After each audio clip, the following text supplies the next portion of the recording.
夜晚啲小朋友或者你啲親人裏邊好咳，瞓唔到覺，第一個步驟止咳。止咳嘅方法就要飲咳水嚇，但係咳水咧都未必即刻止到咳嘅，睇你飲邊隻咳水啊，我都唔知。咁有一個好好嘅方法話俾大家聽，就係切一片薑。你夜晚嗰陣時啊嚇，咳嗰陣時，你切咗佢之後洗一洗佢，拍佢一下，係啦，拍咗佢一下。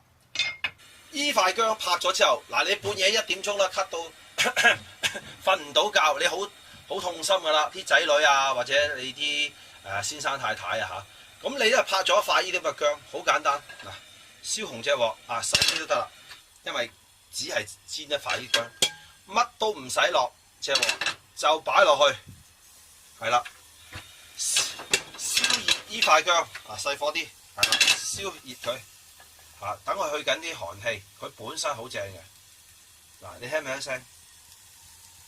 係啦。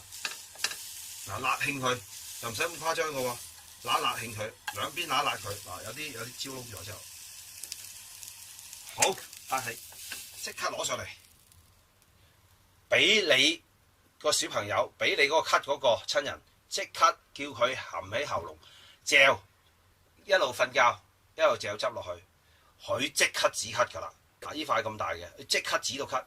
咁樣佢瞓到覺，自然聽朝早咪有精神去返學、返工、考試、開會咯。嗱，呢個就係所謂，喂，要止咳先喎。嗱，夜晚用呢個方法止咗咳先。買龍脷葉同埋枇杷葉幾多錢兩啊？枇杷葉6蚊啊？買幾多㗎要？好啦好啊，止咳啦係嘛？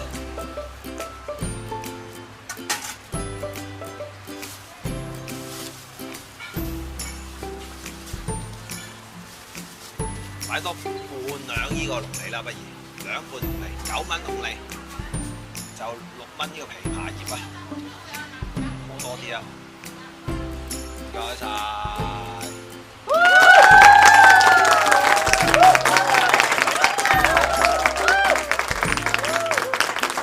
我係粵子粵好，大家好。頭先睇到我買呢個龍脷葉同埋枇杷葉嘅片段啦。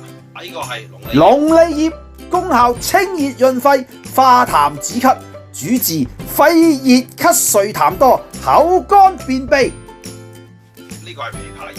枇杷葉功效清肺化痰、降氣止咳，主治風熱燥火、肺熱咳嗽、氣喘痰多。龍脷係細塊啲，枇杷葉係大塊啲。龍脷葉我買咗2半，枇杷葉我買咗1兩。咁樣咧，點解會今日係煲呢個龍脷葉同埋呢個枇杷葉咧？嗱，有時咧有啲小朋友夜晚瞓覺咳啊，或者你啲親人夜晚咳咧，半夜1、2點咳咧，好大鑊嘅，瞓唔到咁點咧？第二朝又要翻工，又要翻學，又要考試，又要開會，咁點算咧？呢個應該洗乾淨佢，煲蘋果就得啦。枇杷葉買翻嚟，梗係要洗乾淨啦，因為佢喺邊度？喺地下執翻嚟嘅，佢哋有啲龍脷葉樹啊、枇杷葉樹啊，佢咪執嚟賣俾你咯，大佬，係咪先？啊，好正，以前係好平嘅，啊 OK 嘅。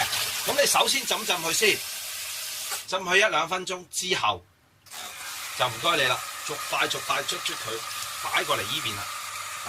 嗱呢個程序，一陣間洗好再同大家講。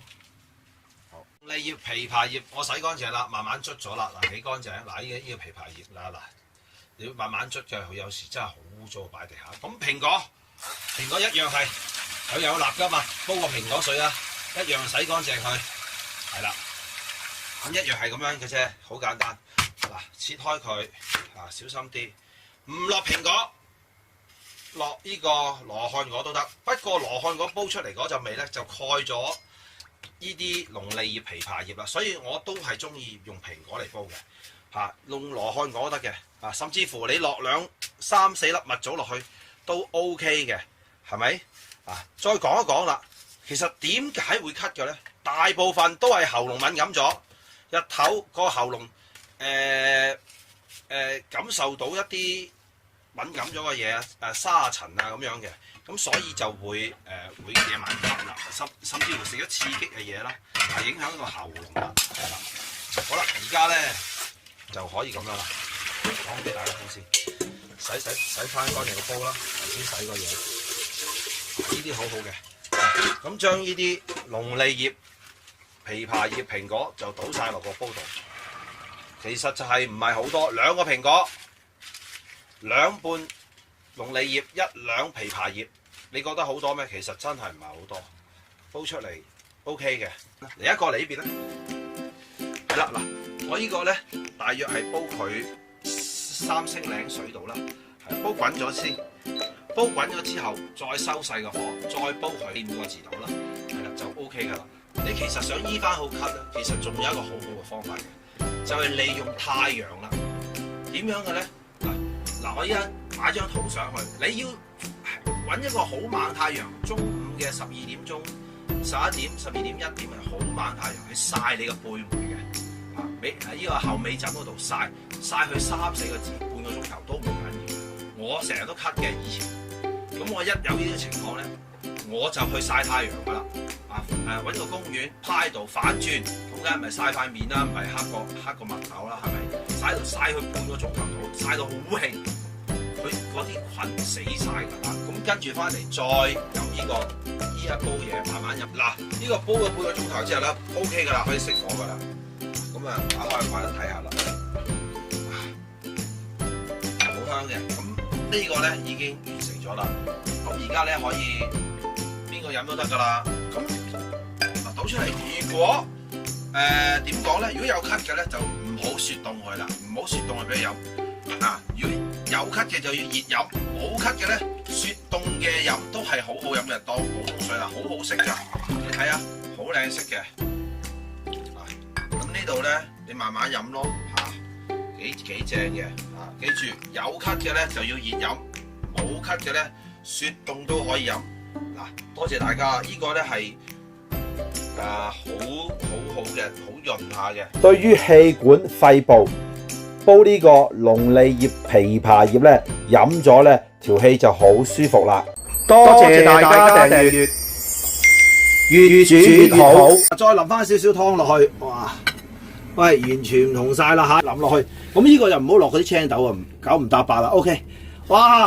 嗱，呢個就係我同我太太今朝嘅早餐嚟㗎啦。喂，媽咪，喂，買包呢啲仿包片啊，要嚟煮公仔麵啊，或者煮通粉都好好噶。喂，睇下先，哇，26個包㗎，都貴咗啦。好啦，買包翻去啦，早餐啊！